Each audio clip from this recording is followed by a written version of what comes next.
À Noël, ma femme a montré nos vieux albums photos à mon frère. Il s'est figé, m'a pris la main et a murmuré, « Tu ne le vois pas? Tu vois quoi? Comment peux-tu ne pas le voir ?» Il l'a montré à Amy, et je n'ai pas pu le défaire. 5 heures plus tard, j'ai appelé la police. Le réveillon de Noël fait toujours ressortir le pire chez les gens, non? Il y a quelque chose dans les réunions de famille forcées qui fait que tout le monde se prend pour un film ringard de Hallmark. Mais j'étais là, assis à ma table de salle à manger, essayant de faire comme si tout était parfait, pendant que ma femme Talia s'agitait avec son roast-beef désastreux. On aurait dit qu'il avait traversé un incendie. Tout carbonisé à l'extérieur et probablement cru à l'intérieur. Un geste classique de Talia. Elle a plein de qualités incroyables, mais cuisiner n'en fait certainement pas partie. « Mika, peux-tu aller chercher le vin dans la cuisine ?» cria-t-elle d'une voix légèrement tendue. Elle a toujours du caractère quand elle essaie trop d'impressionner les gens. Je savais exactement ce qui se passait. Mon frère Jared était de passage pour la première fois depuis environ 3 ans et Talia mettait tout en œuvre pour prouver qu'elle était l'épouse parfaite. C'était adorable, je suppose, mais aussi un peu épuisant à regarder. Je me suis éloigné de table et me suis dirigé vers la cuisine où sa mère, Ramona, se déhanchait sur « All You Want for Christmas Is You » de Mariah Carey tout en remuant quelque chose qui sentait étrangement la sauce brûlée. Ramon a toujours été un personnage.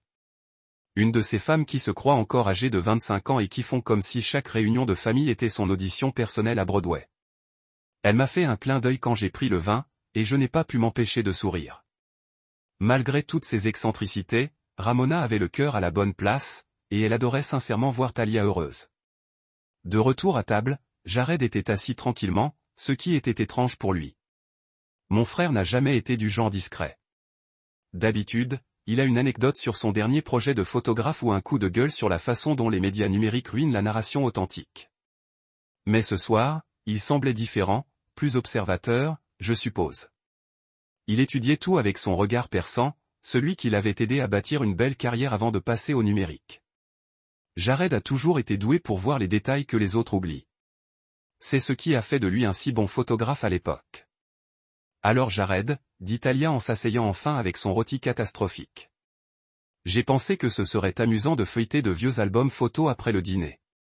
Tu sais, te montrer des photos du mariage, etc. Elle rayonnait d'excitation, comme si elle s'apprêtait à dévoiler les joyaux de la couronne. J'admirais son enthousiasme, même si l'idée de regarder un diaporama de nos photos de mariage me donnait envie de faire une sieste. Jared hocha poliment la tête, mais je voyais bien qu'il n'était pas vraiment emballé non plus. Bien sûr, ça a l'air délicieux, dit-il en découpant son rôti avec la détermination d'un homme essayant de scier une rondelle de hockey. On faisait tous semblant que le repas était délicieux, en faisant ces, mêmes, exagérés qu'on fait quand on essaie d'être poli face à une cuisine vraiment infecte. Après avoir digéré le dîner et l'interprétation fausse de Douce Nuit par Ramona, Talia disparut dans la chambre et revint avec une pile d'albums photos qui semblaient avoir pris la poussière depuis l'administration Clinton. Elle les étala sur la table comme si elle jouait aux cartes au casino. Son visage s'illumina d'une excitation sincère qui fit palpiter mon cœur comme toujours quand je la vois si heureuse. « Bon, celle-ci date de nos fiançailles, dit-elle en ouvrant le premier album avec panache. Et celle-ci date du mariage, évidemment. Oh, et celle-ci contient des photos prises avant notre rencontre, etc. » Elle sautillait pratiquement sur son siège, et je me suis retrouvé à me pencher vers elle malgré ma réticence. Il y a quelque chose d'étrangement captivant à regarder de vieilles photos, non? Comme un aperçu d'une version alternative de sa vie où tout était figé dans le temps. Je m'attendais à voir les clichés habituels. Des photos de fiançailles ringardes, des photos de mariage où tout le monde a l'air un peu mal à l'aise dans ses tenues de soirée. Peut-être quelques photos de fêtes que j'ai oubliées. Des trucs classiques. Rien de bouleversant ni de particulièrement intéressant. Juste la documentation habituelle d'une relation normale entre deux personnes normales qui sont tombées amoureuses et ont décidé de l'officialiser. Mais j'ai remarqué quelque chose qui m'a fait un drôle de mouvement d'estomac. Jared était devenu complètement silencieux. Pas juste silencieux, silencieux. Comme un silence de mort. Le genre de silence qui vous fait lever les yeux de ce que vous faites parce que ça vous semble bizarre. Il fixait l'une des photos avec cette concentration intense que je ne lui avais vue que lorsqu'il travaillait sur une photo particulièrement difficile. Son corps tout entier était devenu rigide et sa respiration était devenue superficielle. C'est alors qu'il m'a attrapé la main sous la table, non pas d'un air fraternel et désinvolte, mais avec cette poigne pressante qui m'a immédiatement attiré l'attention. Ses doigts tremblaient légèrement, ce qui ne ressemblait absolument pas à Jared. Les mains de mon frère sont d'une stabilité irréprochable. C'est le risque du métier de photographe. On n'a pas les mains tremblantes dans ce métier. Mika, murmura-t-il, sa voix à peine audible par-dessus le fredonnement incessant de Ramona dans la cuisine. Il y avait quelque chose dans son ton qui me mit soudain au garde à vous. Ce n'était ni de la confusion ni de la curiosité. C'était plutôt de l'inquiétude, peut-être même de la peur. Je le regardais, essayant de déchiffrer son expression, mais ses yeux étaient toujours fixés sur la photo qui avait attiré son attention. « Quoi de neuf, mec ?» demandai-je à voix basse pour imiter la sienne. Il se tourna alors vers moi et, je le jure devant Dieu, son visage était pâle comme un linge. « Tu ne vois pas ?» demanda-t-il, resserrant encore plus sa prise sur ma main. Je le fixai, complètement inconsciente de ce dont il parlait. « Voir quoi ?» demandai-je en baissant les yeux vers les photos étalées sur la table. Elles me semblaient normales. Rien de bizarre, d'inhabituel ou de quoi s'énerver. Mais Jared continuait de me fixer avec cet air d'incrédulité totale. Comme si je venais de lui dire que je ne pouvais pas voir la couleur bleue ou quelque chose d'aussi impossible. « Comment peux-tu ne pas voir ?» murmura-t-il. Et il y avait quelque chose dans sa voix qui me glaça le sang. La façon dont Jared me fixait commençait à me faire flipper. Enfin, mon frère. Nous. Alors que le balèf les a conduits dans des chaînes, j'ai ressenti ce étrange sentiment de fermeture mélangé au vide. La justice avait été rendue, mais cela ne pouvait pas nous rendre ces 2 années. Il ne pouvait pas annuler les dégâts qui nous avaient été faits tous les deux, la confiance qui avait été brisée, le temps que nous avions perdu. Mais en regardant Talia, qui était enfin libre de récupérer son vrai nom et sa vraie vie, j'ai réalisé que peut-être que la justice n'était pas de récupérer ce que nous avions perdu. Il s'agissait peut-être de nous assurer que nous pouvions avancer sans regarder par-dessus nos épaules. Sachant que les gens qui nous avaient fait du mal ne pouvaient plus nous blesser. Reconstruire un mariage avec quelqu'un avec qui vous pensiez être marié depuis 2 ans est bizarre comme l'enfer. Permettez-moi de vous dire, c'est comme être remis les pièces d'un puzzle où la moitié de l'image est quelque chose dont vous vous souvenez et la moitié est complètement nouvelle. Mais Talia et moi avons pris lentement, traitant chaque jour comme si nous apprivions à se connaître à nouveau. Les premiers mois ont été les plus difficiles. La confiance ne réapparaît pas comme par magie parce que les méchants sont derrière les barreaux. Chaque fois que Talia me sourit, je me surprends à me demander si c'était vraiment elle ou tout simplement la mémoire musculaire en regardant quelqu'un d'autre porter son visage. Et elle avait ses propres démons pour se battre. Les cauchemars d'être piégée, les attaques de panique quand elle avait l'impression que les gens ne la croyaient pas sur qui elle était vraiment. Mais progressivement, pièce par pièce, nous avons commencé à construire quelque chose de réel. Nous avons fait des week-ends dans des endroits qu'aucun de nous n'avait été auparavant, créant des souvenirs qui ne nous appartenaient qu'à nous. Nous avons brûlé ces vieux albums photos, nous avons eu un petit feu de joie dans la cour et regardé toute cette fausse histoire se tourner vers H. C'était mieux que la thérapie. Notre 2e mariage était tout le premier aurait dû être. Petite cérémonie, juste des amis proches et Jared comme mon meilleur homme. Personne de la famille Rowan n'a été invité.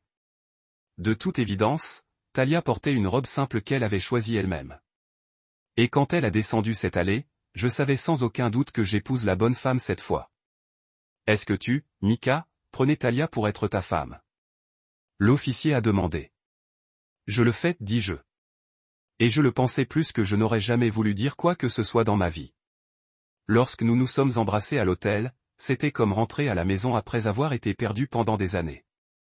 La femme dans mes bras était réelle. Elle était à moi, et elle était exactement ce qu'elle prétendait être. Je m'appelle Mika Green, et pendant 2 ans, j'ai vécu le mensonge de quelqu'un d'autre. Mais maintenant, je me réveille tous les matins à côté de ma vraie femme, la femme que j'ai choisie et qui m'a choisi. Et chaque jour, je sais exactement à qui je rentre à la maison. Cela vaut plus que tous les faux moments parfaits du monde. A toujours été un peu intense avec son travail, mais là, c'était différent. C'était comme s'il venait d'assister à l'atterrissage d'un foutu ovni dans notre jardin ou quelque chose comme ça. Sa main serrait toujours la mienne sous la table, et je sentais la sueur de sa paume, rendant la mienne moite. « Jared, tu me fous la trouille là. » Ai-je murmuré en essayant de parler assez bas pour que Talia ne remarque rien d'étrange. Elle feuilletait toujours les albums, complètement inconsciente de la crise que traversait mon frère là-bas. « De quoi parles-tu » Au lieu de me répondre directement, Jared a lentement tendu la main par-dessus la table et a pointé une photo en particulier. Son doigt tremblait en le faisant, ce qui a fait faire un autre de ses retournements d'estomac gênants. La photo qu'il pointait était une photo que j'ai immédiatement reconnue. Elle datait d'il y a environ 2 ans, peut-être une semaine avant notre mariage. Talia et moi étions devant un restaurant chic du centre-ville, tous les deux souriant comme des idiots parce que nous venions de terminer notre dernière réunion d'organisation de mariage et que nous nous sentions plutôt bien. « Regarde cette photo », a dit Jared d'une voix à peine plus forte qu'un murmure. « Vraiment ? Regarde, Mika. Ce n'est pas elle. » Je le fixais comme s'il venait de lui pousser une deuxième tête. « Comment ça, ce n'est pas elle ? » Bien sûr que c'est elle. C'est Talia, mec. Ma femme, la femme assise juste en face de nous. J'ai fait un geste du menton vers Talia, essayant de rester subtil, mais honnêtement, je commençais à me demander si mon frère n'avait pas finalement perdu la tête. Jared secoua lentement la tête, comme s'il avait affaire à un enfant particulièrement lent. Non, mec. Je te le dis, ce n'est pas la même femme. Il a rapproché l'album de lui et a commencé à feuilleter d'autres pages, ses mouvements rapides et désespérés. Regarde, en voici une autre, datant de la même époque. Il m'a montré une photo de ce qui semblait être notre fête de fiançailles. Talia était absolument magnifique dans cette robe bleue que je me souvenais lui avoir achetée. Elle avait un bras autour de ma taille et nous rions tous les deux d'une remarque. C'était une superbe photo, une de ces photos spontanées qui capturent vraiment le bonheur du moment. Et là, Jared a continué, tournant la page. Celle-ci date de ton week-end d'enterrement de vie de garçon. Elle est passée à l'hôtel pour déposer ton portefeuille oublié. Tu te souviens ? Je m'en souvenais. Talia avait traversé toute la ville en voiture juste avant qu'elle m'apporte mon portefeuille, parce que je suis un idiot qui oublie d'emporter l'essentiel. C'était un de ces gestes adorables qui m'ont rappelé pourquoi je l'épousais. Sur la photo, elle se tenait à côté de moi dans le hall de l'hôtel, l'air un peu fatigué, mais souriante quand même. Bon. Ouais, je me souviens de tout ça, ai-je dit, sans toujours comprendre où Jared voulait en venir. Alors, où veux-tu en venir ? C'est là qu'il a fait quelque chose qui a fait exploser ma tension artérielle. Il a pris un album plus récent, celui de notre premier anniversaire de mariage, il y a quelques mois à peine, et l'a placé juste à côté des photos plus anciennes. Regarde-les, a-t-il dit, côte à côte. Dis-moi que tu ne vois pas la différence. J'ai regardé, puis regardé encore, et j'ai eu l'impression qu'on m'avait donné un coup de masse dans le ventre. Plus je fixais ces photos, plus quelque chose commençait à me sembler terriblement bizarre. Ce n'était rien d'évident. Ce n'était pas comme si elle s'était teint les cheveux d'une autre couleur ou avait eu une rhinoplastie ou quelque chose de spectaculaire du genre. C'était subtil. Vraiment subtil, qu'on ne remarquait qu'en cherchant bien ou en ayant le sens du détail comme Jared. Son sourire était différent. Pas complètement différent, mais quelque peu décalé. Sur les anciennes photos, le sourire de Talia avait cette chaleur authentique. Cette façon de plisser le coin de ses yeux qui me faisait toujours battre le cœur. Mais sur les nouvelles photos, son sourire paraissait plus travaillé, plus délibéré, comme si elle se concentrait sur le résultat final plutôt que sur le simple bonheur naturel. Et ses yeux, mon Dieu, ses yeux. Sur les photos de mariage, les yeux de Talia avaient cette étincelle, cette lueur malicieuse dont j'étais tombé amoureux dès notre première rencontre. Mais sur les photos récentes, son regard paraissait prudent, réservé, comme si elle pensait à autre chose, même en souriant à l'objectif. Même sa posture était différente. Sur les anciennes photos, elle se penchait vers moi naturellement, confortablement, comme si nous étions ensemble depuis toujours, sans avoir à se soucier de la façon dont. Pour se positionner. Mais dans les plus récents, elle semblait se tenir plus prudemment, plus délibérément, comme si elle jouait le rôle de ma femme au lieu de simplement l'être. Mon cœur s'est mis à battre si fort que j'étais presque sûr que tout le monde dans la pièce pouvait l'entendre. C'était dingue. C'était complètement dingue. J'étais assis là, à analyser des photos de ma propre femme comme si elle était une sorte d'inconnue. Et le pire, c'est que plus je regardais, plus j'étais convaincu que Jared avait peut-être raison. Mais c'était impossible, non ? Enfin, c'était Talia. Ma Talia, la femme avec qui je vivais depuis plus de 2 ans, la femme qui me préparait du café tous les matins, qui me volait mes sweats à capuche et qui savait exactement comment j'aimais mes œufs cuits. On ne prend pas quelqu'un pour quelqu'un d'autre quand on est marié. Ce n'est pas comme ça que ça marche. J'ai levé les yeux vers Talia, qui feuilletait toujours joyeusement des photos et racontait des souvenirs à sa mère. Elle avait l'air tout à fait normale. Elle se comportait tout à fait normalement, peut-être un peu plus joyeuse que d'habitude parce que Jared était de passage, mais c'était logique. Elle attendait ce dîner avec impatience depuis des semaines. Mais maintenant que je la regardais vraiment, je comprenais de quoi Jared parlait. Il y avait quelque chose de différent chez elle. Trop parfaite. Peut-être trop prudente. Comme si elle jouait un rôle au lieu d'être elle-même. C'est dingue, ai-je murmuré à Jared. Mais même en le disant, je savais qu'il avait raison. Quelque chose clochait vraiment. Quelque chose n'allait vraiment pas. Et le plus effrayant, c'est que Talia se comportait comme si de rien n'était. Beaucoup trop normal compte tenu de ce que nous découvrions. Il fallait que je sorte de là, tout de suite. Les murs de notre salle à manger commençaient à se refermer sur moi. Et je ne pouvais m'empêcher de penser que si je restais à cette table une seconde de plus, j'allais perdre complètement mon haut devant tout le monde. Jared a dû le sentir aussi, car il s'est redressé brusquement et a affiché ce sourire faux qui ne trompait personne qui le connaissait bien. « Vous savez quoi, Talia » dit-il d'une voix bien trop décontractée. C'était absolument génial, mais je viens de me rappeler que j'ai un problème de travail à régler ce soir. Un client en Californie est en panique à cause d'une échéance, et vous savez comment c'est avec les fuseaux horaires et tout ça. C'était complètement et on le savait tous les deux. Jared n'a plus eu d'urgence client la veille de Noël depuis. Enfin, probablement jamais, mais Talia hocha simplement la tête avec sympathie, comme si elle comprenait parfaitement les exigences de son travail. « Oh non, c'est vraiment dommage, dit-elle. Et je jure devant Dieu, sa voix semblait un peu trop compréhensive, un peu trop parfaite. Mais merci beaucoup d'être venu. Ça nous touche énormément que tu aies pris le temps de dîner. » Elle se leva et lui fit une accolade qui dura juste ce qu'il fallait. Ni trop courte pour paraître impolie, ni trop longue pour paraître bizarre. Tout était parfaitement calculé, parfaitement normal, et c'est exactement ce qui me faisait dresser les cheveux sur la tête. Depuis quand Talia calcule-t-elle ses câlins avec mon frère? Oui, merci pour « tu m'as eu », répondit Jared. Puis il me regarda avec ses yeux qui disaient qu'on avait besoin de parler il y a 5 minutes. Mika, tu veux m'accompagner jusqu'à ma voiture? Je crois que j'ai laissé mon chargeur de téléphone dans ton garage la dernière fois que je suis venu. Encore un mensonge, mais j'en étais reconnaissant. Bien sûr, j'ai dit sans doute un peu vite. J'embrassai Talia sur le front, essayant d'agir normalement, même si mon cœur battait comme si je venais de courir un marathon. Je reviens dans quelques minutes, ma puce.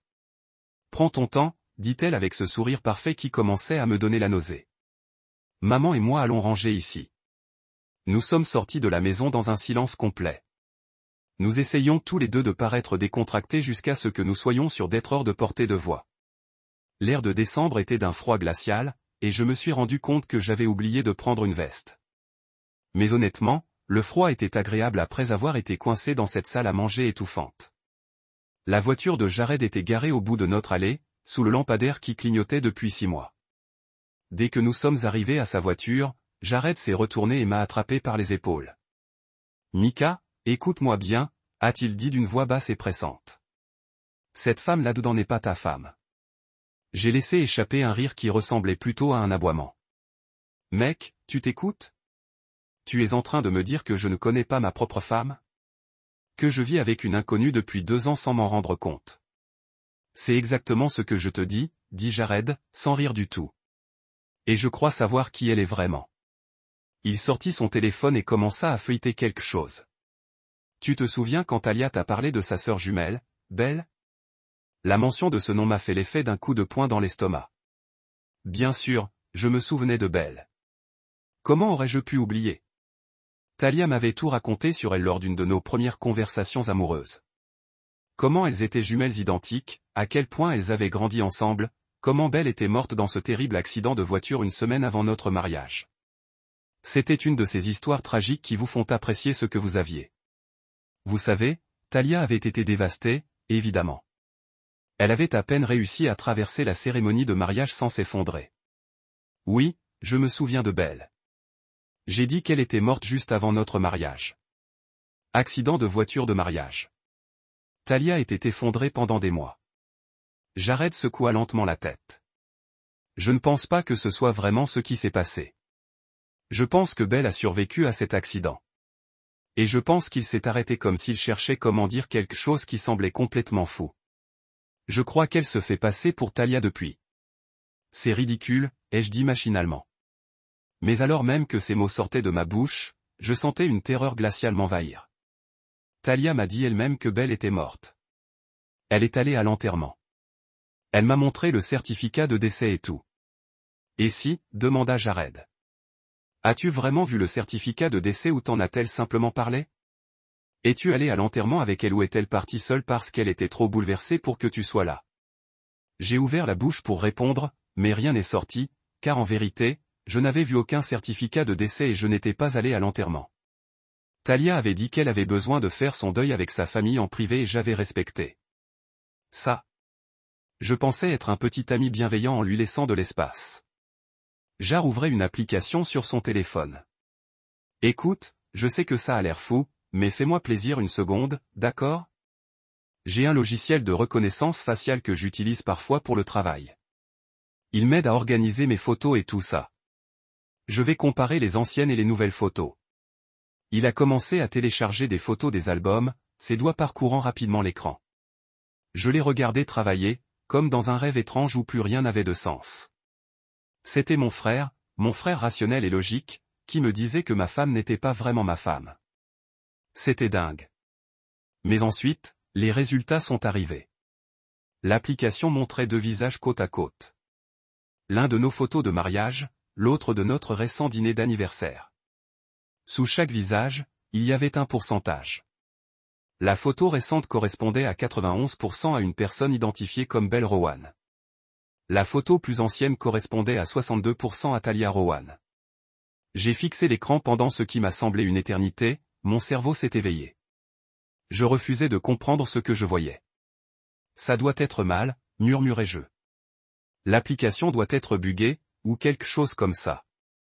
Mais Jared me regardait avec une expression de pure compassion, comme s'il me regardait me faire renverser par un camion au ralenti. Mika, dit-il doucement. Je ne pense pas que ce soit mal. Je crois qu'il faut qu'on découvre ce qui est arrivé à ta vraie femme. La température semble chuter de 10 degrés supplémentaires. Et soudain, je frissonnais de façon incontrôlable. Non pas à cause du froid, mais à cause de la terrifiante possibilité que tout ce que je croyais savoir sur ma vie soit complètement faux. Je n'ai pas fermé l'œil de la nuit. Comment aurais-je pu? Chaque fois que je fermais les yeux, je voyais ces pourcentages de reconnaissance faciale gravés dans mon cerveau comme une sorte d'horrible tatouage. 91% correspondait à Belle. 62% correspondait à Talia. Les chiffres tournaient dans ma tête comme une machine à sous casser. Et j'avais beau essayer de me convaincre que tout cela n'était qu'un malentendu, je ne pouvais pas me débarrasser de l'impression que mon monde venait de basculer. Talia, ou qui que ce soit, s'était couchée vers minuit en se comportant parfaitement normalement. Elle s'était brossé les dents, avait enfilé son pyjama préféré, celui avec les petits chats de dessins animés que je lui avais offert pour son anniversaire. Et m'a embrassé pour me souhaiter bonne nuit, comme elle le faisait chaque soir depuis 2 ans. Mais cette fois, quand ses lèvres ont touché les miennes, je n'ai pensé qu'à une inconnue. À 6 heures du matin, j'avais complètement abandonné le sommeil. Je me suis préparé un café au goût de terre, j'ai pris une douche qui ne m'a pas fait me sentir plus propre, et j'ai décidé qu'il fallait que j'obtienne de vraies réponses avant de perdre complètement la tête. Si Jared avait raison, et Dieu m'a aidé, je commençais à penser qu'il le pouvait, alors il devait y avoir une trace écrite, un enregistrement de ce qui s'était réellement passé lors de cet accident de voiture. Talia avait toujours été assez vague sur les détails de la mort de Belle. Elle m'a dit que Belle avait eu un grave accident de voiture, qu'elle avait été transportée à l'hôpital Saint-Mariès du centre-ville et qu'elle était décédée des suites de ses blessures quelques jours plus tard. Talia a affirmé avoir été soignée dans le même hôpital pour des blessures mineures, quelques coupures et contusions, rien de grave. Elle avait dit que toute cette expérience était trop traumatisante pour être racontée. Le détail. Et comme un idiot, j'avais respecté cela et n'avais jamais insisté pour obtenir plus d'informations. Mais maintenant, j'avais besoin de tout savoir. L'hôpital Saint-Mariès se trouve en plein cœur du centre-ville. Cet immense bâtiment en briques semble avoir été construit pendant la guerre de Sécession. Je suis passé devant 1 million de fois en voiture, sans jamais y mettre les pieds. Le hall d'entrée était exactement ce qu'on attend d'un vieil hôpital. des néons qui donnaient l'impression que tout le monde était en train de mourir. Des fauteuils inconfortables qui dataient probablement des années 1980, et cette étrange odeur d'antiseptique qui vous donne immédiatement la nausée, même si vous ne l'étiez pas en entrant. Le bureau des archives était caché au 2e étage, derrière une porte marquée d'un de ces panneaux génériques qui crie « La bureaucratie est là ». Je me suis dirigé vers la réception où une femme d'âge moyen, avec des lunettes de lecture suspendues à une chaîne autour du cou, tapait sur un ordinateur qui paraissait plus vieux que ma voiture. « Puis-je vous aider ?» a-t-elle demandé sans lever les yeux de son écran. « Oui, j'espère obtenir des informations sur un patient qui a été soigné ici en mars 2023, ai-je dit en essayant d'avoir l'air décontracté, même si mon cœur battait la chamade. Ma femme, Talia Rowan, était venue après un accident de voiture. La femme a finalement levé les yeux vers moi, son expression prenant la forme de cette compassion professionnelle que les employés d'hôpital doivent exprimer devant le miroir.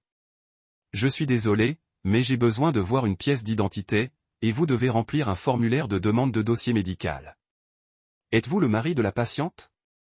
Oui, c'est exact. J'ai tendu mon permis de conduire et rempli les papiers qu'elle m'a donnés, les mains légèrement tremblantes, tandis que j'écrivais le nom complet de Talia.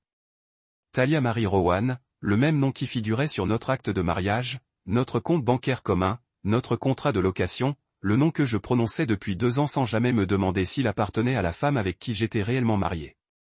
Après ce qui m'a semblé une éternité, la réceptionniste est revenue, l'air perplexe.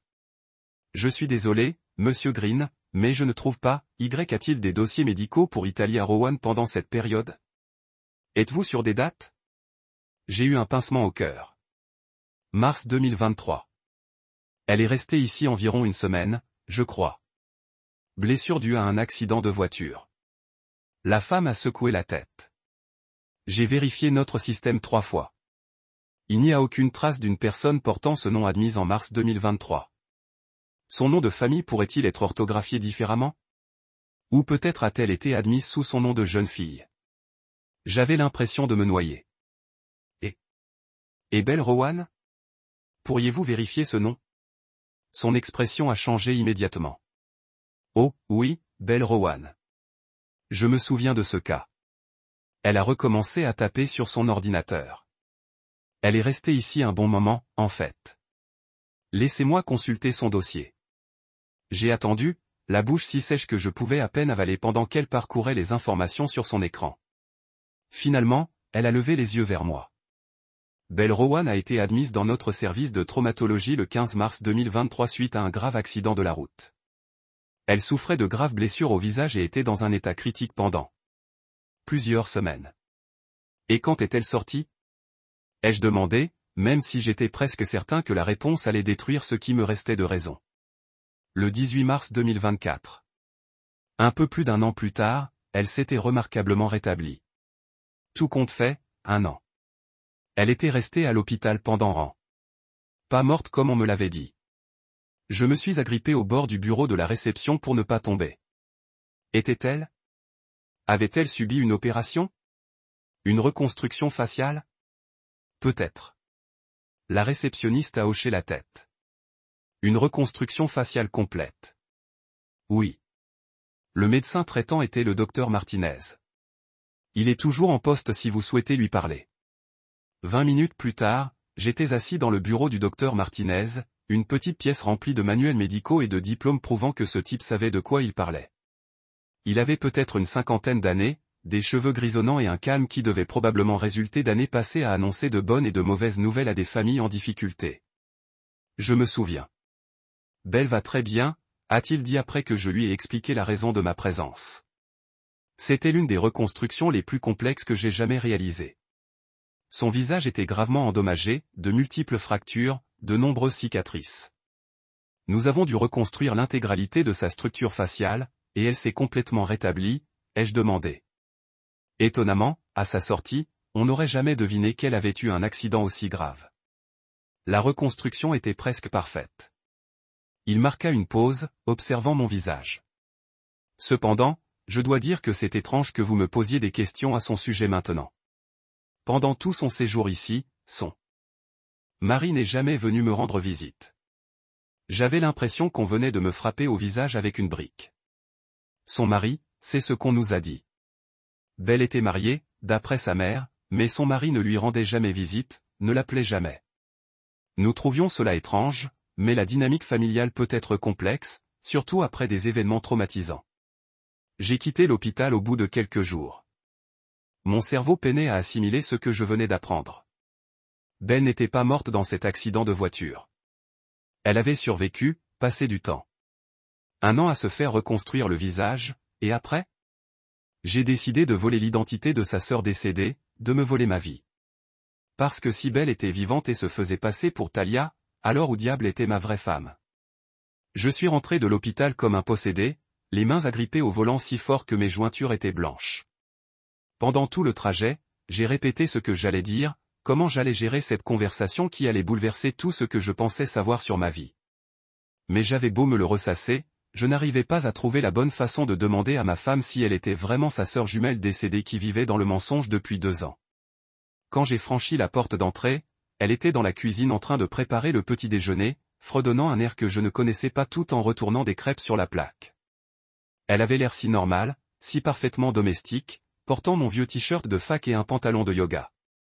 Ses cheveux tirés en arrière en un chignon décoiffé qui, d'une certaine manière, la rendait. Elle était encore plus belle. L'espace d'une seconde, j'ai failli me convaincre que tout cela n'était qu'un malentendu complexe. Peut-être que l'hôpital avait mélangé les dossiers. Peut-être que l'application de reconnaissance faciale de Jared était nulle. Peut-être que je faisais une étrange dépression nerveuse provoquée par trop de stress pendant les vacances. Mais elle s'est retournée et m'a souri, et tout ce que j'ai pu voir, c'est ce visage parfaitement reconstruit que le docteur Martinez avait passé 1 an à reconstruire. « Salut bébé », a-t-elle dit en retournant une autre crêpe avec une aisance experte. « Tu es debout tôt. J'allais te surprendre avec un petit déjeuner au lit. » Je restais sur le pas de la porte, scrutant son visage comme si je le voyais pour la première fois. Comment avais-je pu ne pas remarquer que son sourire était différent de celui des vieilles photos? Comment avais-je pu ne pas remarquer que son rire sonnait légèrement bizarre, comme si quelqu'un imitait ma femme au lieu de l'être réellement? Il faut qu'on parle, dis-je d'une voix plus rauque que prévu. Quelque chose traversa son visage l'espace d'une fraction de seconde, puis ce sourire parfait reprit sa place. D'accord, quoi de neuf? On dirait que tu n'as pas très bien dormi. Je suis entré dans la cuisine et me suis assise à notre petite table de petit déjeuner, la même table où nous avions dîné avec Jared et Ramona 12 heures plus tôt. J'avais l'impression qu'une éternité s'était écoulée depuis. Je suis allé à l'hôpital Saint-Marie ce matin, ai-je dit, en observant attentivement son visage pour voir s'il y avait une réaction. Elle n'arrêtait pas de retourner des crêpes, mais j'ai vu ses épaules se tendre légèrement. Oh, pourquoi? Je voulais avoir des informations sur l'accident de voiture, sur ce qui vous était arrivé à Belle et toi.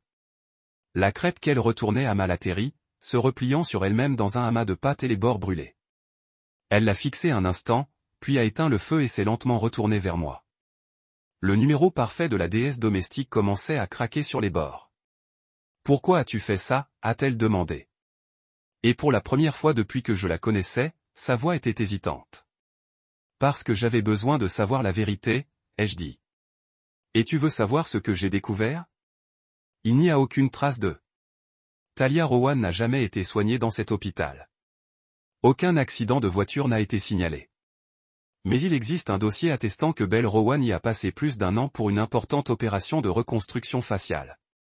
Elle est restée silencieuse un long moment. Elle est restée plantée là, à me fixer de ses yeux que je croyais si bien connaître. Finalement, elle a poussé un long soupir tremblant et s'est assise en face de moi à la table. « Depuis combien de temps le savez-vous » a-t-elle demandé doucement.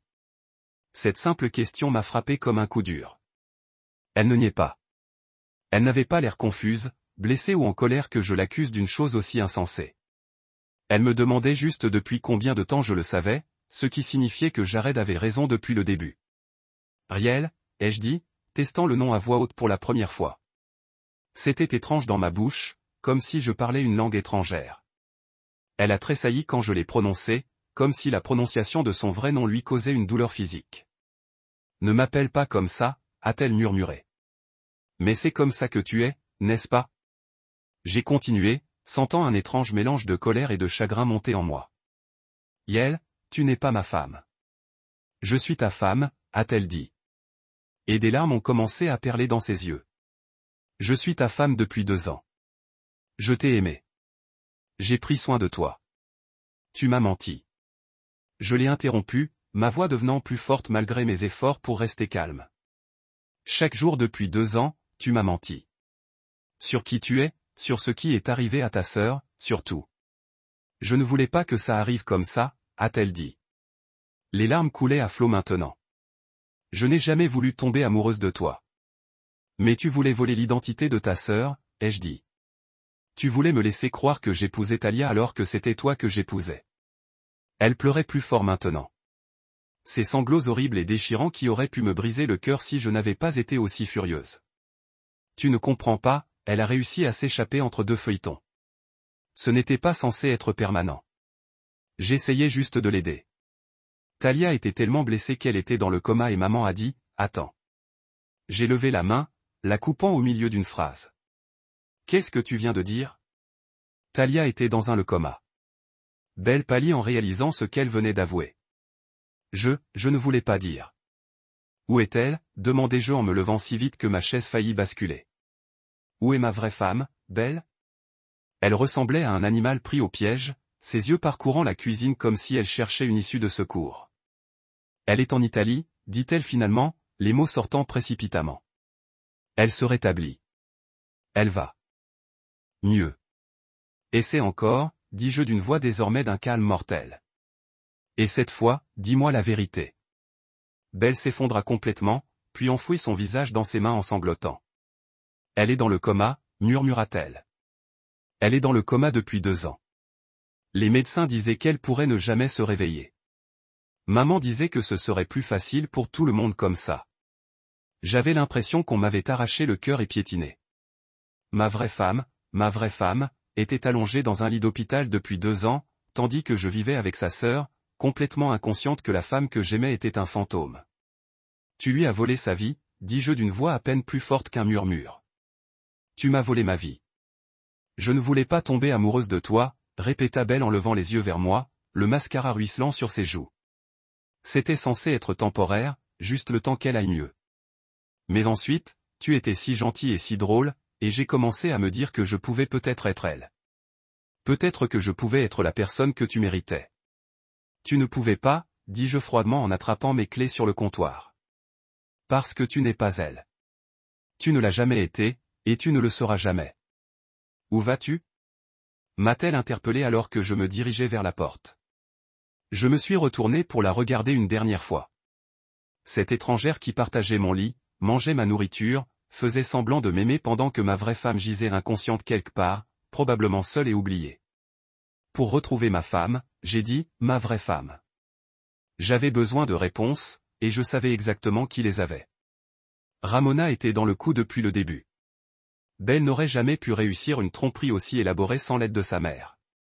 La femme qui fredonnait du Maria Carré dans ma cuisine la veille au soir, se comportant comme une belle-mère parfaite, avait été complice d'une des machinations les plus que j'ai jamais entendues. Je l'ai appelée vers midi, essayant de garder une voix posée, même si j'avais l'impression d'exploser. Ramona, c'est Mika. Il faut qu'on parle. On se retrouve quelque part? Il y a eu un silence à l'autre bout du fil, et j'entendais presque les rouages de sa tête. Bien sûr, ma puce. Tout va bien? Tu as l'air contrarié. Choisis un endroit, dis-je. Un endroit public. On s'est donné rendez-vous dans un petit café du centre-ville, le Déligrin. Un de ces endroits branchés avec des murs en briques apparentes et un café hors de prix qui se donne vraiment à fond. Je suis arrivé tôt et j'ai pris une table au fond, un endroit où on pourrait discuter sans que tout le monde entende notre conversation, car ce que j'allais lui dire n'était pas vraiment le genre de choses qu'on veut voir des inconnus écouter. Ramona est entrée une dizaine de minutes plus tard, portant ce foulard flottant et des lunettes de soleil surdimensionnées, comme si elle essayait de se déguiser en une mystérieuse star de cinéma. Même de l'autre côté du café, je sentais qu'elle était nerveuse. Sa démarche assurée habituelle avait disparu, remplacée par cette démarche hésitante, presque craintive, qui me disait qu'elle savait exactement pourquoi je l'avais invitée. Elle s'assit en face de moi et se mit aussitôt à jouer avec la bandoulière de son sac à main, évitant tout contact visuel comme si sa vie en dépendait. « Alors, de quoi voulais-tu parler ?» demanda-t-elle d'une voix un peu trop aiguë pour paraître naturelle. Je décidai d'aller droit au but. « Je sais pour Belle, dis-je doucement. Je sais qu'elle se fait passer pour Talia depuis 2 ans. Le visage de Ramona se vida si vite que je crus qu'elle allait s'évanouir sur sa chaise. Elle ouvrit la bouche comme si elle allait dire quelque chose, puis la referma, puis la rouvrit. Finalement, elle parvint à croasser. « Je ne sais pas de quoi tu parles. »« Ne fais pas ça, » dis-je en me penchant en avant, d'une voix basse mais ferme. « N'insultez pas mon intelligence en prétendant ne pas savoir. Je suis allé à l'hôpital. J'ai parlé au médecin. Je sais que Belle y est restée plus d'1 an pour une reconstruction faciale. Je sais qu'il n'y a aucune trace de Talia là-bas, et je sais que vous avez contribué à tout organiser. » Ramona m'a regardé un long moment et j'ai vu son attitude changer. Son agitation nerveuse a disparu, remplacée par cette expression froide et calculatrice que je ne lui avais jamais vue auparavant. C'était comme voir un masque tomber pour révéler quelqu'un de complètement différent. « Bien », a-t-elle dit en se rasseyant sur sa chaise et en croisant les bras. « Oui, j'ai aidé. » « Et alors ?» Son aveu désinvolte me fit l'effet d'une gifle. Je m'attendais à des dénégations, des larmes, peut-être une sorte de dépression nerveuse. Je ne m'attendais pas à ce qu'elle avoue tout comme elle avait oublié d'acheter du lait à l'épicerie. « Et alors ?» répétai-je en m'efforçant de maîtriser ma voix. « Tu as aidé ta fille à usurper l'identité de sa sœur. Tu l'as aidée à me mentir pendant 2 ans. Tu m'as laissé croire que j'étais marié à quelqu'un que je n'étais pas. Comment peux-tu rester là à faire comme si de rien n'était ?» Ramona haussa les épaules comme si tout cela n'était qu'un inconvénient mineur. « Talia aurait voulu ça, dit-elle d'un ton neutre. Elle n'était pas en état d'être l'épouse de qui que ce soit. Belle est intervenue pour vous protéger toutes les deux. Nous protéger. J'avais l'impression de perdre la tête. De quoi? De la vérité, dit-elle, sortant son téléphone et feuilletant une conversation comme celle-ci l'ennuyait. Talia a subi de graves lésions cérébrales dans cet accident.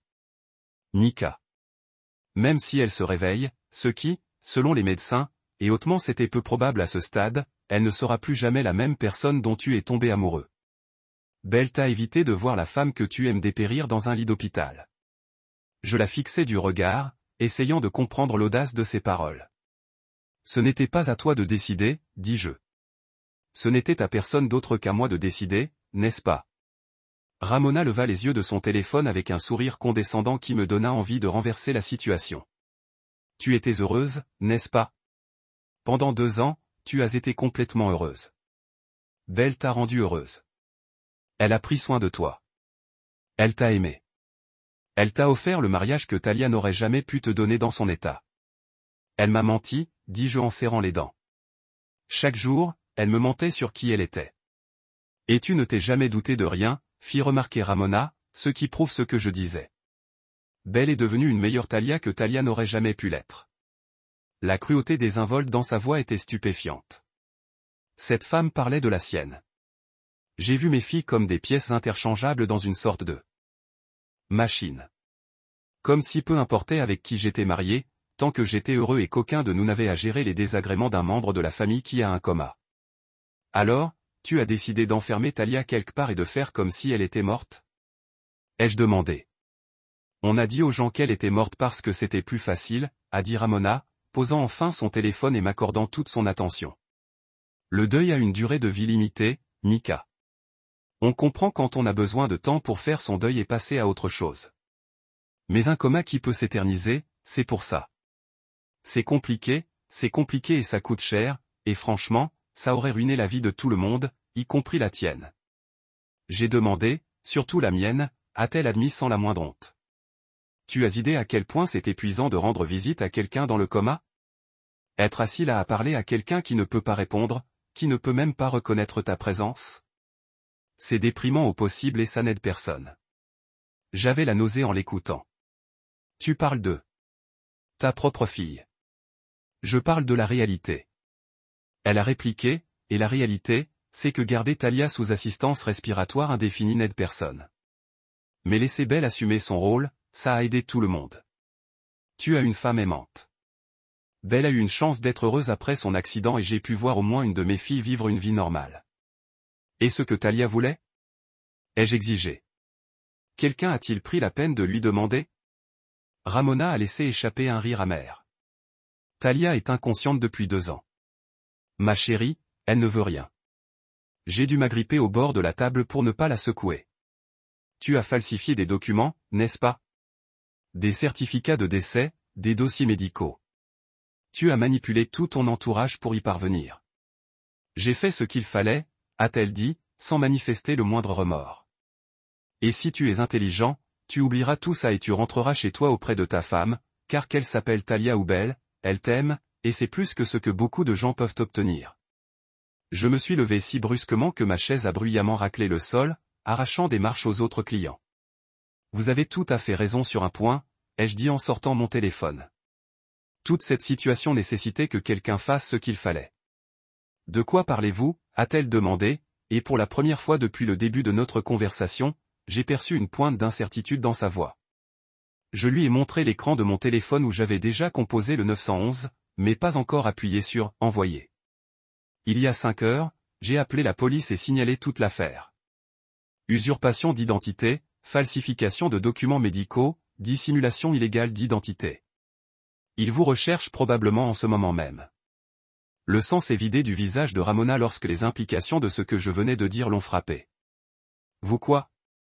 Vous m'avez entendu, ai-je dit en appuyant sur « Envoyer » et en voyant son masque confiant se fissurer enfin complètement. Vous voulez parler de ce qui doit être fait. Eh bien, c'est moi qui fais ce qui doit être fait. Je me suis éloigné de cette table et je l'ai laissée assise là, complètement sous le choc, probablement pour la première fois de sa vie, confrontée aux conséquences réelles de ses actes. Et vous savez quoi? Ça m'a fait un bien fou. Retrouver Talia s'est avéré plus difficile que prévu. Après avoir laissé Ramona assise dans ce café comme un cerf pris dans les phares, j'ai passé les 3 jours suivants à téléphoner, envoyer des emails et me transformer en détective privé. Le problème, c'est que si Ramona et Belle avaient été aussi minutieuses pour brouiller les pistes, elles auraient probablement été tout aussi prudentes pour cacher la véritable localisation de Talia. Mais j'avais un avantage sur lequel elles n'avaient probablement pas compté, le réseau de contacts de Jared grâce à son travail de photographe et de média numérique. Mon frère connaissait des gens dans des endroits très étranges, et il s'est avéré qu'un de ses anciens collègues, lors d'un shooting pour un magazine, avait des relations dans le secteur des dossiers médicaux. Pas vraiment légal, mais au grand mot, non. C'est Jared qui a finalement déchiffré le code. Il m'a appelé mercredi matin, la voix tendue par l'excitation et la colère. Je l'ai trouvé, Mika. J'ai trouvé où il retenait Talia. Où? Ai-je demandé, en attrapant déjà mes clés de voiture avant même qu'il ne réponde. Il y a un centre de réadaptation privé à environ 1 heure de la ville, Peaceful Valley Recovery. Un endroit haut de gamme, ultra discret, le genre d'établissement où les riches planquent les membres de leur famille qu'ils ne veulent pas fréquenter. Et puis, attention, elle n'est pas répertoriée sous le nom de Talia Rowan. Elle est enregistrée sous le nom de Tara Morgan. Ce nom m'a fait l'effet d'un coup de poing. Tara était le surnom d'enfance de Talia, que seule sa famille et ses amis les plus proches connaissaient. Le fait qu'il l'ait utilisé comme fausse identité m'a semblé ajouter une couche de cruauté supplémentaire à une situation déjà incroyablement difficile. J'ai fait le trajet jusqu'à Peaceful Valley en environ 45 minutes, enfreignant au moins 3 fois le code de la route. L'établissement ressemblait exactement à ce qu'on attend d'un endroit qui pratique des prix exorbitants pour héberger des membres de la famille gênants. Que des pelouses impeccables et une architecture de bon goût conçue pour faire oublier que les gens étaient pratiquement cachés du monde entre ces murs. La réceptionniste était une femme d'une 50aine d'années, impeccablement soignée, qui avait probablement dépensé plus pour sa tenue que je ne gagnais en une semaine. Elle m'a esquivé comme d'habitude concernant l'intimité des patients et les heures de visite, mais je suis arrivé préparé. Je lui ai dit que j'étais le mari de Tara Morgan, je lui ai montré ma carte d'identité et notre acte de mariage, sur lequel figurait encore le vrai nom de Talia, et je lui ai expliqué que j'étais parti travailler à l'étranger et que je venais de pouvoir lui rendre visite. C'était une histoire mais le genre que les gens riches lui racontaient probablement tout le temps. Elle l'a cru, ou du moins a fait semblant, et m'a fait accompagner jusqu'à la chambre de Talia. Rien n'aurait pu me préparer à ce que j'ai vu en franchissant cette porte. Talia était assise près de la fenêtre dans un fauteuil roulant, le regard perdu dans le jardin avec cette expression vide et distante qui m'a brisé le cœur. Elle paraissait plus petite que dans mes souvenirs, fragile d'une manière qui n'avait rien à voir avec ses blessures physiques. Ses cheveux étaient plus courés. D'une coupe différente de ce qu'elle portait auparavant, et elle portait ses vêtements d'hôpital génériques qui la faisaient ressembler à une patiente comme les autres, plutôt qu'à la femme belle et dynamique dont j'étais tombé amoureux. Mais c'était bien elle. C'était indéniablement elle. La vraie Talia, pas la version soigneusement reconstituée avec laquelle je vivais depuis 2 ans. Tara, dit doucement l'infirmière, utilisant ce faux nom qui me donnait envie de frapper quelque chose. Vous avez une visite? Talia se tourna pour nous regarder, et pendant un instant, il n'y eut aucune reconnaissance dans son regard. Elle étudia mon visage comme si elle essayait de résoudre une énigme, les sourcils froncés de concentration. Mon cœur se serra en réalisant que les lésions cérébrales étaient peut-être plus graves que ce que l'on avait laissé entendre. Peut-être qu'elle ne se souvenait vraiment pas de moi. Mais soudain, quelque chose changea dans son expression. Ses yeux s'écarquillèrent légèrement et elle pencha la tête de côté dans ce geste si typiquement Talia que j'ai failli fondre en larmes devant l'infirmière. « Je te connais, dit-elle doucement, sa voix rouillée par le temps, mais avec ce léger accent qui lui sortait quand elle était confuse ou émotive. Tu me sembles familière. » Je m'approchai lentement de son fauteuil roulant, les mains tremblantes tandis que je m'agenouillais à sa hauteur. « Talia, dis-je doucement, utilisant son vrai nom pour la première fois depuis une éternité. Je m'appelle Mika. Je suis ton mari. » Le mot « mari » sembla la frapper comme une décharge électrique. Elle cligna rapidement des yeux et je vis son esprit s'agiter, essayant de traiter des informations qui ne correspondaient pas à l'histoire qu'on lui avait racontée sur sa vie. « Mari » répéta-t-elle, puis sa lèvre inférieure se mit à trembler. « Mais ils dirent, maman a dit que tu étais passé à autre chose. Elle a dit que tu ne voulais pas me voir à cause d'eux. » Elle fit un geste vague vers son visage qui me semblait parfaitement intact malgré ses blessures. « Ce n'est pas vrai, dis-je en tendant la main pour prendre les siennes et les miennes. Elles étaient froides et petites. Et il y avait ce léger tremblement dans ses doigts, un tremblement qui n'était jamais arrivé auparavant. Rien de tout cela n'est vrai, Talia. Je te cherchais. Je ne savais même pas que tu étais en vie jusqu'à il y a 3 jours. » Ses yeux se remplirent de larmes et elle retira une de ses mains pour toucher mon visage. Ses doigts caressèrent ma joue comme si elle essayait de se convaincre que j'étais réel. « Mika » murmura-t-elle. Et sa façon de prononcer mon nom, hésitante, pleine d'espoir et le cœur brisé à la fois, faillit me détruire. « Oui, dis-je, ma propre voix se brisa d'émotion. C'est moi. C'est vraiment moi. » Et puis elle se mit à pleurer. Pas les larmes silencieuses et dignes qu'on voit dans les films, mais ces sanglots déchirants qui semblaient s'arracher de sa poitrine. Elle se pencha en avant et enroula ses bras autour de mon cou, me serrant comme si j'allais disparaître si elle me lâchait. « Tu m'as dit que tu étais parti. » Elle a pleuré contre mon épaule. « Ils m'ont dit que le mariage était annulé, que tu avais trouvé quelqu'un d'autre, que tu ne voulais plus rien avoir à faire avec moi parce que j'étais brisé. » Je l'ai serré aussi fort que j'osais, ressentant tout le poids de ce que Ramona et Belle nous avaient fait à toutes les deux. Elle ne nous avait pas seulement volé 2 ans de nos vies. Elle torturait Talia en lui faisant croire que je l'avais abandonnée, que l'homme qu'elle aimait était parti au moment où elle avait le plus besoin de lui. « Je suis là maintenant », ai-je murmuré dans ses cheveux, qui sentaient le shampoing générique de l'hôpital au lieu du parfum à la vanille qu'elle portait. « Je suis là et je ne vais nulle part. On va arranger ça, Talia.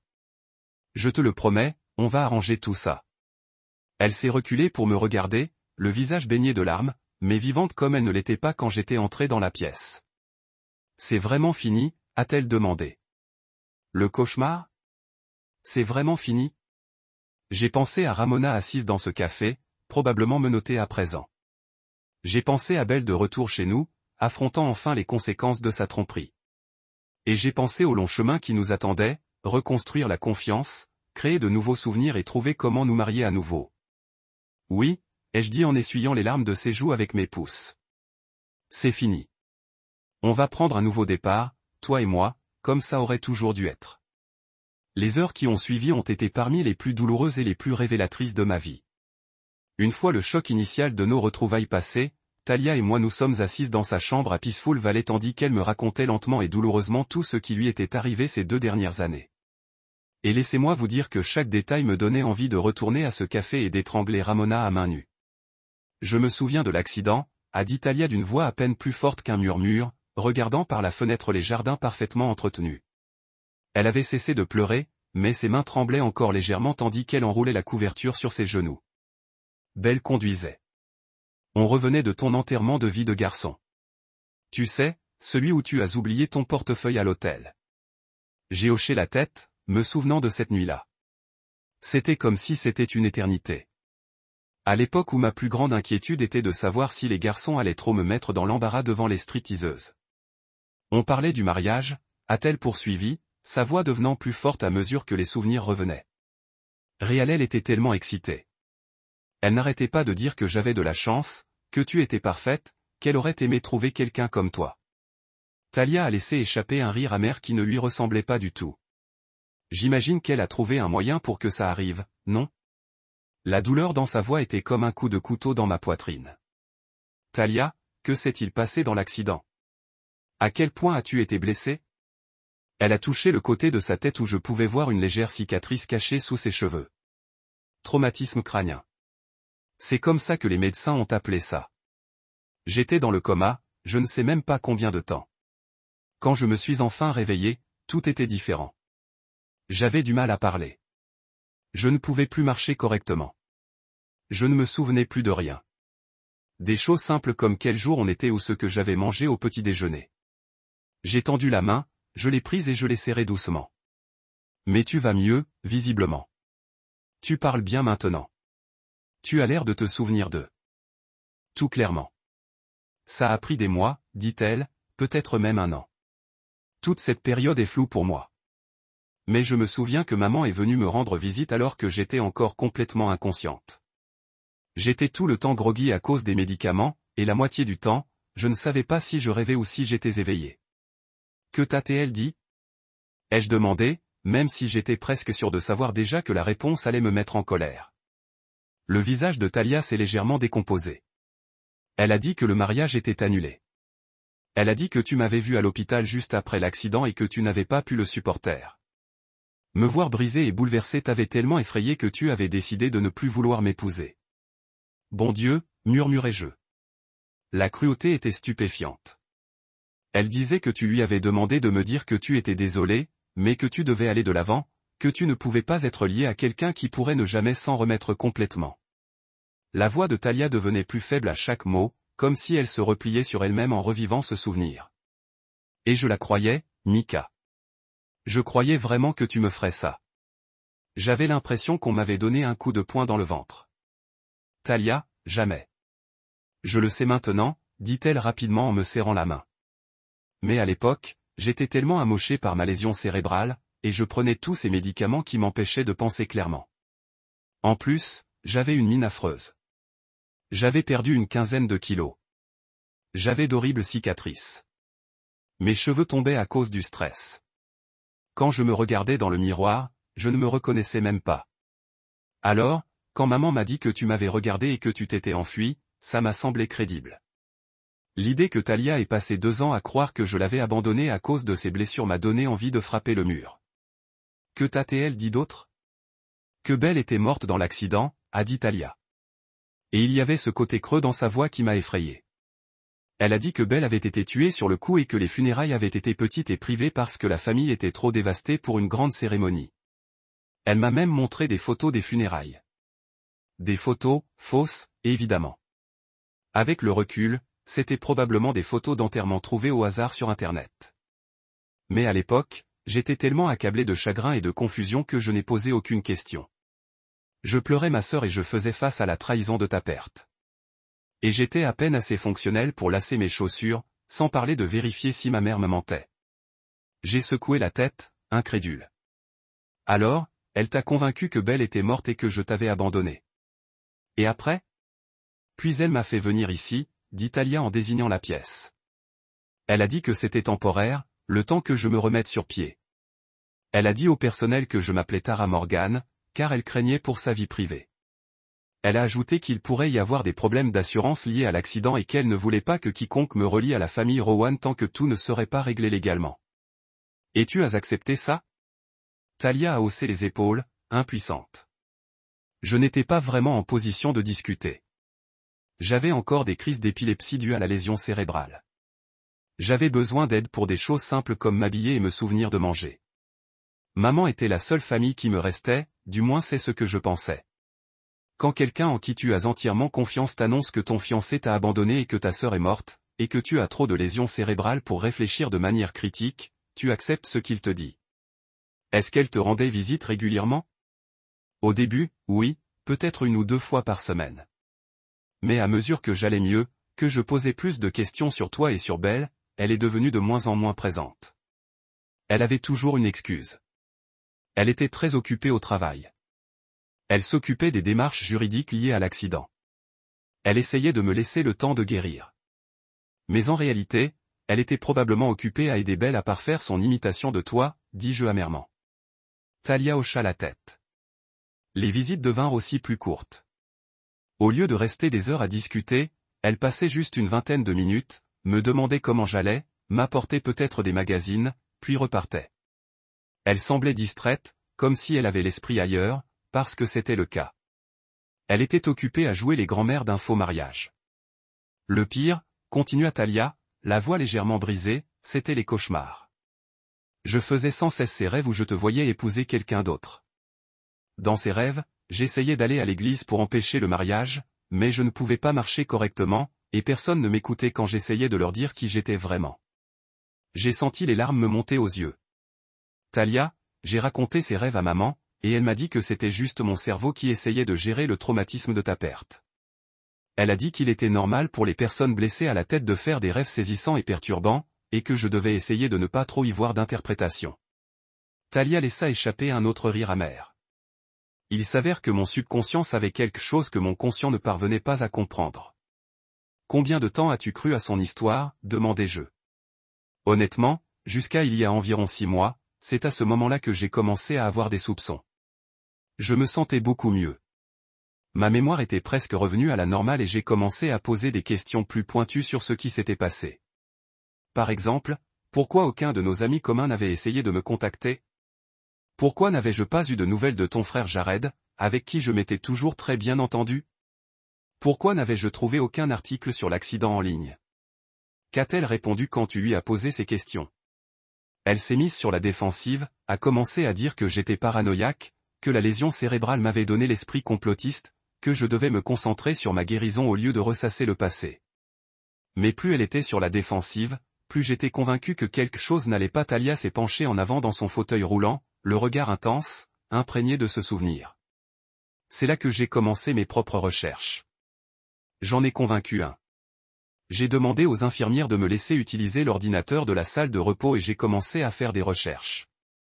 Je n'ai trouvé aucun document concernant le décès de Belle. Pas de nécrologie, pas d'annonce d'obsèques. Rien. Mais j'ai trouvé autre chose. Quoi? Des faire-part de mariage d'il y a 2 ans. M et Madame Mika Green, anciennement Talio Rowan, m'ont regardé avec une expression de profonde tristesse. Il y avait même des photos, Mika, des photos de toi épousant quelqu'un qui me ressemblait trait pour trait. Mais je savais que ce n'était pas moi parce que j'étais assise dans ce foutu fauteuil roulant pendant que ça se passait. Je ne savais pas quoi dire. L'idée qu'elle ait découvert notre mariage en ligne, qu'elle ait vu des photos de moi épousant sa sœur tout en croyant que je l'avais abandonnée, était presque trop cruelle à comprendre. J'en ai parlé à maman lors de sa visite suivante, a continué Talia. Et c'est là qu'elle m'a finalement dit la vérité, ou du moins une partie. Elle a dit que Belle avait survécu à l'accident et avait subi une chirurgie de reconstruction faciale. Elle a dit que vous étiez tombés amoureux pendant mon coma et que, plutôt que de compliquer les choses en te disant que j'étais en vie, elle avait préféré te laisser continuer avec Belle. Mieux pour qui? Ai-je demandé avec colère. C'est exactement ce que je lui ai demandé, a dit Talia.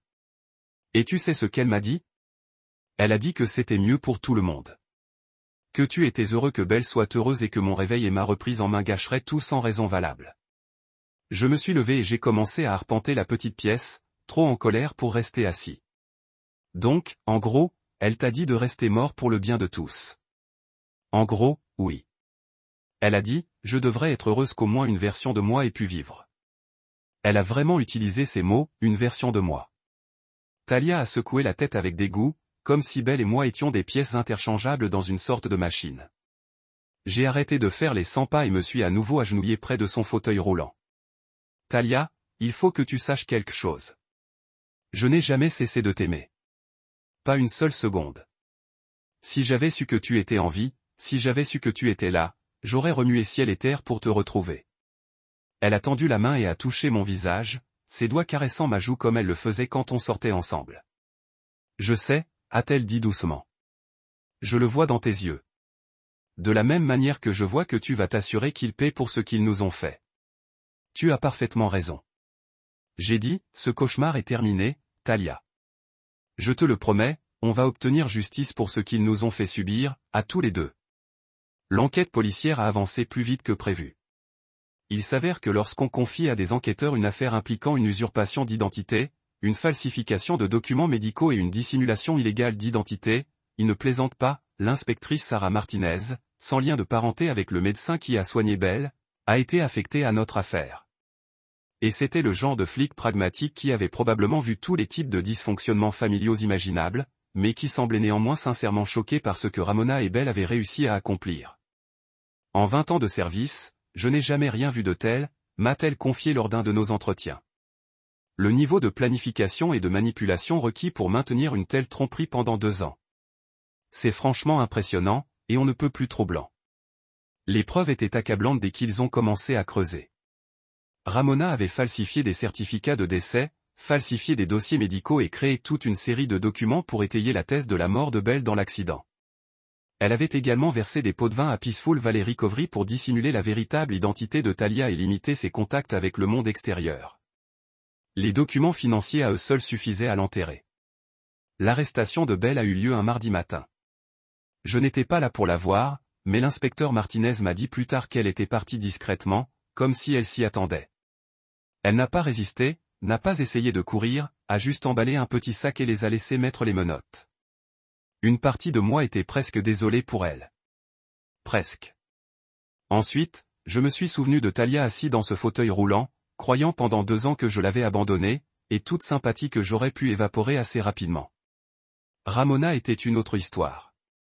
Ils l'ont trouvée essayer de monter à bord d'un vol vers le Mexique avec une valise pleine d'argent et un faux passeport. Apparemment, elle avait planifié sa voie d'évacuation à partir du moment où je lui ai parlé de l'appel de la police. La femme n'était rien sinon préparée. La procédure judiciaire était un cirque des médias. Les stations de nouvelles locales ont mangé l'histoire des sœurs jumelles, de l'identité volée et du mari qui vivait un mensonge depuis 2 ans. Les gros titres comme La mauvaise épouse et Comac ont commencé à apparaître partout. Et soudain, notre cauchemar privé est devenu un divertissement public. Je détestais chaque seconde, mais Talia l'a géré avec plus de grâce que je n'aurais pu gérer. Lors de l'audience de détermination de la peine, Belle est finalement tombée en panne. Elle se tenait devant le juge, les larmes coulant sur ce visage parfaitement reconstruit et ont essayé d'expliquer ses actions. Je n'ai jamais voulu que ça aille aussi loin, semble-t-elle.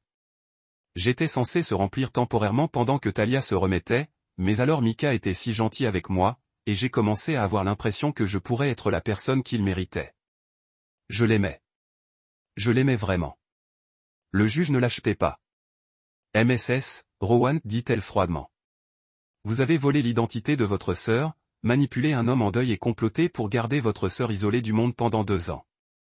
Quels que soient les sentiments que vous prétendez avoir eus pour Monsieur Green, n'excusez pas la gravité de vos crimes.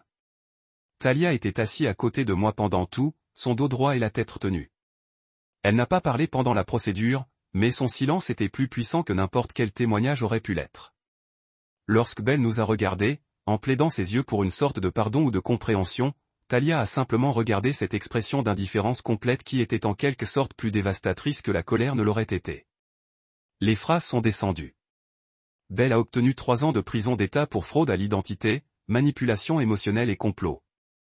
Ramona a obtenu 5 ans pour avoir aidé et encouragé, falsifiant des documents médicaux et une dissimulation illégale. Le juge leur a également ordonné de payer une restitution pour les frais médicaux de Talia et les frais de son rétablissement, et elle les a interdits de contacter en permanence avec l'un d'eux.